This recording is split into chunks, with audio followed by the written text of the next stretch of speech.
why you should not live in Vancouver. And there's 5 reasons for it. Vancouver is known as the most expensive city in the whole Canada. At a single bedroom, you must need like $1,000 or $1,200. Vancouver's job is a big crisis right now. To apply for your PR, permanent residency, or your green card, it is almost impossible in Vancouver. And that is because of the high CRS score. এরকম একটা বাড়ি, like এরকম একটা view সহ, if you want a house, it will cost you more than like $3.5 million. এখানে মানুষজন এতটাই পরিশ্রম করে যে you will end up being lonely.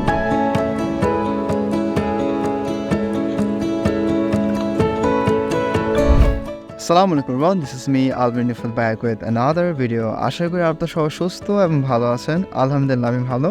Today I'm gonna talk with you guys that is about Vancouver, that why you should not live in Vancouver. And there's 5 reasons for it. So let's get started. So number 1 is living expenses. Yes, Vancouver is known as the most expensive city in the whole Canada.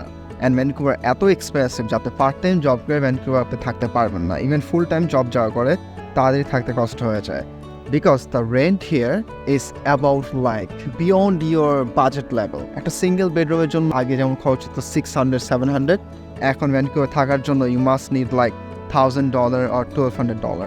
Even $1,000 and $1,200 দিয়ে আপনি বাসা খুঁজে পাবেন না Vancouver এরিয়াতে। It's too tough right now to find a place. And then যদি আমি বলি যে এখানে গ্রোসারিজ কীরকম, গ্রোসারিজ সো এক্সপেন্সিভ। আমাদের গ্রোসারি প্রাইস আগের বছর থেকে এবছর অনেক বেড়ে আসছে। লাইক আপনি যদি একবার বাজারে যান, আপনি লাইক ওয়ালমার্টে গেলেন, you will end up spending like $100 or $150, and সেটা আপনার যাবে মনে করেন লাইক 10 দিন 15 দিন, এরপর আবার আপনার গ্রোসারিতে যেতে হবে, আবার খরচ হবে। সো এটা হচ্ছে নিউ থিং। থার্ড জিনিস সেটা হচ্ছে ফুয়েল। এখানে গাড়ি চলাচলের জন্য যে ফুয়েল লাগবে লাইক গ্যাস বা তেল যেটা আমরা বলি, that is the most expensive in the whole Canada. That's right, because ভ্যানকুভারে আমাদের এই ফুয়েলটা আসে হচ্ছে আলবার্টা থেকে। আলবার্টাতে হচ্ছে আমাদের মেইন সব ফুয়েলগুলা, তো ওখান থেকে জিনিসগুলো ট্রাকে ক্যারি করে মূলত ভ্যানকুভারে নিয়ে আসা হয়, যার কারণে আমাদের এখানে গ্যাসের প্রাইস অনেক বেশি। লাইক 1 লিটার তেলের দাম হচ্ছে অ্যাবাউট $2 মতো, which is $160. So that's why Vancouver is so expensive. Number 2 হচ্ছে জব। 2023-তে যারা ভ্যানকুভার এসেছিল তাদের খুবই টাফ একটা লাইফ সেশন হয়েছে। ইটস বিকজ 2022 সালে ক্যানাডিয়ান গভর্নমেন্ট ইন্টারন্যাশনাল স্টুডেন্টদেরকে 2022 নভেম্বর থেকে 2023 ডিসেম্বর পর্যন্ত এই 1 বছর 1 মাস ফুল টাইম জব করার পারমিট দিয়েছে। That's mean more than 20 hours, about 40 to 50 hours. এটা হয়ে যাওয়ার কারণে যেটা হয়েছে, যারা এখানে জব করতো আগে তারা সবাই ফুল টাইম হয়ে গেছে। এখন ফুল টাইম হয়ে যাওয়ার কারণে নিউ যে ক্যান্ডিডেট হায়ার করা উচিত যাদেরকে, ওদেরকে হায়ার করতে পারতেছে না কোম্পানিরা, বিকজ অলরেডি আগের এমপ্লয়িরা সেই আওয়ারগুলি নিয়ে নিচ্ছে। They don't need a new employee. আর নিউ এমপ্লয়ি যে একটা আমাদের মিনিমাম ওয়েজ, এটাই অনেকে খুঁজে পাচ্ছে না। ম্যাকডোনাল্ডসে জব খুঁজলে দেখা যায় কি ওরা 20 আওয়ার্সের মধ্যে 15 আওয়ার্স অথবা 10 আওয়ার্স দিচ্ছে। টিম হর্টনস দেখা যাচ্ছে যে হায়ার করলে 10 আওয়ার্স থেকে 15 আওয়ার্স দিচ্ছে। অন্যান্য কোম্পানিগুলো হায়ার করলে কেউ ফুল টাইম দিতে পারতেছে না, বিকজ ফুল টাইম দেওয়ার মতো ওদের সেই অ্যাবিলিটিটা নাই, যার কারণে ভ্যানকুভারের job is a big crisis right now. Number 3, high CRS score. That's mean ভ্যানকুভারে যারা এখন বর্তমানে থাকতেছে লাইক ব্রিটিশ কলাম্বিয়াতে, it is almost impossible to get settled down over here. That's mean to apply for your PR, permanent residency, or your green card, it is almost impossible in Vancouver, and that is because of the high CRS score. এখন আপনার যারা এসব ব্যাপারে খুবই কম, তাদেরকে আমি খুবই বেসিকভাবে একটা নলেজ দিই। সেটা হচ্ছে আমাদের এখানে থাকার জন্য পড়াশোনার যেমন একটা ডিগ্রি প্রয়োজন, ঠিক তেমনই কাজের একটা এক্সপিরিয়েন্স প্রয়োজন। এখন ডিগ্রি কমপ্লিট করার পর আমাদের কাজ এক্সপিরিয়েন্সটা মানে কাউন্টিং হয়। তো কাজের এক্সপিরিয়েন্স 1 বছর দেখানোর পর কিংবা 1.5 বছর দেখানোর পর, লেকিন 1600 ঘন্টা একটা মেজারমেন্ট আছে, সেটা দেখানোর পর you can apply for the green card. এখন দেখা যাচ্ছে কি এখানে হাই CRS স্কোর হচ্ছে একটা পয়েন্টস ক্যাটাগরি, যে পয়েন্টস ক্যাটাগরিতে আপনি মিট করলে you can apply for the permanent residency. এখন আপনার ডিগ্রি, আপনার এইজ, আপনার বাংলাদেশে যদি কোনো ওয়ার্ক এক্সপিরিয়েন্স থাকে সেইটা, আর এই দেশের 1 বছর থেকে 1.5 বছর ওয়ার্ক এক্সপিরিয়েন্স 4টা প্লাস IELTS, এই 5টা জিনিস দেখে আপনাকে একটা স্কোর মেজারমেন্ট করায় ওরা। তো স্কোরে আপনার যদি ভ্যানকুভার ওয়াইজ স্কোর আসে, then you can apply for permanent residency. এখন ইফ ইউ আস্ক মি যে ভাইয়া ভ্যানকুভারে সিআরসি স্কোরটা কেমন বা কতটুকু, সো এক্সপ্রেস এন্ট্রি যেটা সেটার জন্য আমাদের পয়েন্টস হচ্ছে অ্যারাউন্ড 500 পয়েন্টস। আমাদের রিসেন্টলি ড্র হয়েছে 523, তার আগে ড্র হয়েছিল 516, তার আগে হয়েছিল 510, এরপর আবার হয়েছিল 520, বাট লাস্ট উইকে শুনছিলাম যে ড্র হয়েছিল 496, হুইচ ইজ অ্যাবাউট অলমোস্ট 500। এখন যারা ব্যাচেলার্স করতে আসে বা আন্ডারগ্র্যাড অথবা ডিপ্লোমা করতে আসে তাদের জন্য হয় কি এই স্কোরটার কাছাকাছি যাওয়া অলমোস্ট ইম্পসিবল। লাইক আপনার ডিগ্রি, বয়স, IELTS, 1 বছর ওয়ার্ক এক্সপিরিয়েন্স সহ অ্যারাউন্ড আসে লাইক 450, 420, 430। যারা মাস্টার্স করতে আসে তাদের আসে 450, 460। 2 বছর জব করার পর আসে 480, কিন্তু পয়েন্টস লাগবে 500 পয়েন্ট।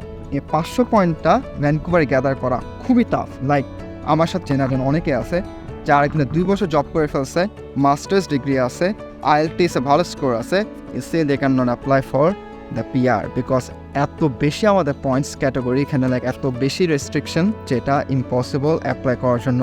তো সবার করতে হয় কি ভ্যানকুভার আসার পর they have to fly to another city, like small city, যেখানে কিনা points com. So make sure when you're coming in Vancouver, keep it in mind that it's gonna be hard for you to apply for PR.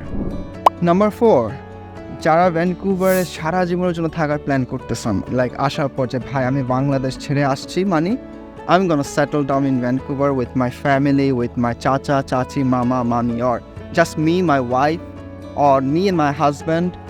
আমরা settle down হতে চাচ্ছি, আমরা ভ্যানকুভারে বাড়ি কিনতে চাই, so আমরা একটা বাড়ি কিনে থাকবো, এরকম যদি কারো স্বপ্ন থাকে, unless you are super duper rich in Bangladesh, এই স্বপ্নটা পূরণ করাটা ভ্যানকুভারে বলা যায় ইম্পসিবল। বিকজ এরকম একটা বাড়ি, লাইক এরকম একটা ভিউ সহ, if you want a house, it will cost you more than like $3.5 million। And এরপরে ব্যাঙ্ক ব্যালেন্স, ক্রেডিট স্কোর দেখানো লাগে, আর অনেক অনেক অনেক হিসাব আছে।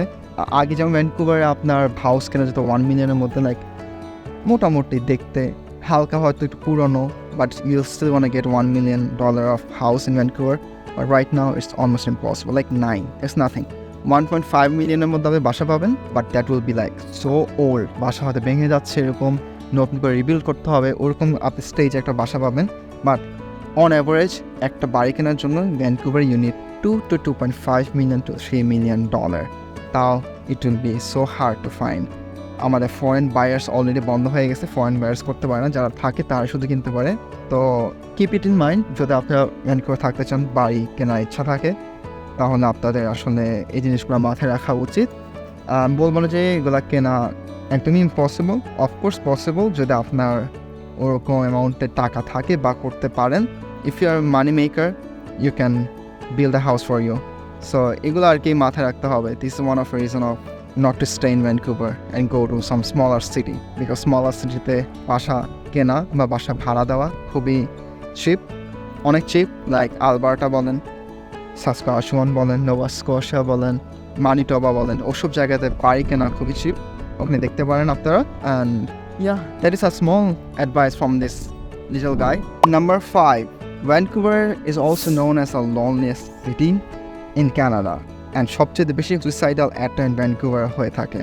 এখন যদি আপনারা বলেন যে why it is happening, is because the city is surrounded with so many beauty. Like Vancouver এতটাই সুন্দর, আপনি প্রথম যখন ভ্যানকুভার নামবেন, আপনি ভ্যানকুভার সৌন্দর্য দেখে আপনি মানে মুগ্ধ হয়ে যাবেন। You will be mesmerised seeing the beauty of Vancouver. Mesmerised is a common word in IELTS, যারা নতুন IELTS দিবেন, use this word when you gonna do your speaking test. Is gonna help you increase your band. So Vancouver is such a beauty, কিন্তু honestly এখানকার মানুষের life খুবই fast, like এতটাই fast, you will rarely find any time from your friends, even from your family. যদি এখানে থাকে কেউ কোনো ফ্যামিলি, লাইক আমার পার্সোনালি আছে, যাদের কিনা আছে ফ্যামিলি, লাইক বাবার বংশ হোক আর মার বংশ হোক, যদি থেকেও থাকে, you will rarely get calls from them. Even আপনি যদি একাই আসেন and you meet some people in Vancouver, still it's gonna be tough for you to move around with them. কারণ এখানে লাইফ এতটাই বিজি, মানুষ উইকলি 5 দিন তো জব ম্যান্ডেটরি, লাইক সবাই করে। এমনও কিছু আছে মানুষ যারা উইকলি 7 দিনে 7 দিন কাজ করে, 365 ডেজে 365 ডেজ জব করে। ঈদ হোক, পূজা হোক, হলিডে যতই আসুক, আর নিজের শরীর যতই খারাপ থাকুক না কেন, every single people here working so hard to live in this city. That's the hardest truth of Vancouver. এখানে মানুষজন এতটাই পরিশ্রম করে যে you'll end up being lonely. I know about more than 500 people in Vancouver, like আমার নিজের চেনা, but honestly like 5 জনের সাথে ফোনে কথা বলার মতো ওরকম আর কেউ নাই। কারোর সাথে চলবো, হাঁটবো, ঘুরবো নাই। You guys might seen a lot of my friends in my previous videos, but honestly we are so busy, like অনেক কষ্ট করে কিছু সময় পাই একজন আরেকজনের সাথে দেখা করার জন্য, যার কারণে আমার ফ্রেন্ডদের সাথে আমার ভিডিও খুবই কম, ইভেন পিকচার্সও খুবই কম। হ্যাঁ, দেখা হয় অনেকের সাথে, কিন্তু খুবই কম সময়ের জন্য দেখা হয়, যেন হাই হ্যালো, বা সপ্তাহে একদিনও যদি দেখা হয় সময় থাকে না যে আমরা ভালোভাবে গ্রিটিংস করার। You'll end up being lonely. আর একটা জিনিস হচ্ছে, একটু জানাই রাখি, ভ্যানকুভার ফ্রেন্ড বানানো একটু টাফ। আই মিন বাংলাদেশিরা তো ফ্রেন্ড হয়ে যায় খুব সহজে, লাইক ফরেনার ফ্রেন্ড বানানো একটু টাফ, বিকজ যে যার লাইফ নিয়ে বিজি থাকে, ফার্স্ট জিনিস। সেকেন্ড জিনিস, যে যার কান্ট্রির মানুষের সাথে চলাফেরা করতে বেশি কমফোর্টেবল ফিল করে। সো আপনারা যারা ভ্যানকুভার আসবেন, তাদের মনের মধ্যে অনেক সাহস, নিজেকে নিজে সাপোর্ট করার অনেক ইচ্ছা, অনেক অ্যাবিলিটি, অ্যান্ড নিজের প্রতি ডিপেন্ডেন্ট বেশি হবেন, কারোর উপর ডিপেন্ডেন্ট কম হবেন। লাইক অ্যাটলিস্ট ফার্স্ট টাইমে তো হয়তো কেউ না কেউ আপনাকে হেল্প করবে ধরে দেওয়ার জন্য, আর না হলেও there's a lot of videos on YouTube, lot of sites like websites from where you can get help in the first time. তো এটাই বলবো যে নিজের প্রতি অনেকটাই ডিপেন্ডেন্ট হবেন, তারপর ডিপেন্ডেন্ট এখানে হয়ে লাভ নেই, because you can not get help from anyone here unless they are free enough to do that. So I always suggest people যারা কিনা বড়, অনেক ম্যাচুred, they should come with their spouse.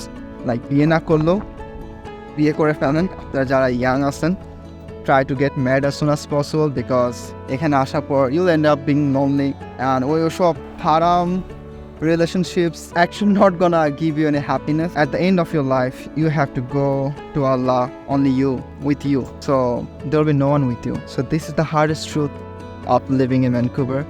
This is me, ALVIN RIFAT. আশা করি আপনারা সবাই আমার কথাগুলি ভালো করে বুঝতে পেরেছেন। যদি আমি কোনো কথা ভুল ত্রুটি করে থাকি, অবশ্যই সেগুলো ক্ষমা দৃষ্টিতে দেখবেন।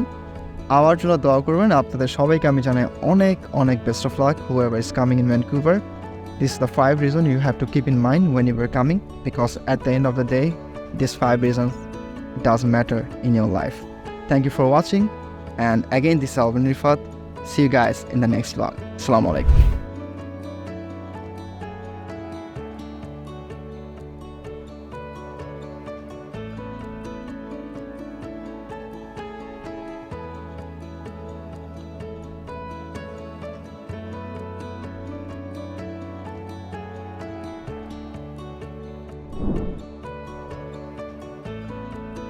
In my previous video, I told you guys about the minimum wages of Vancouver, which is 16.75.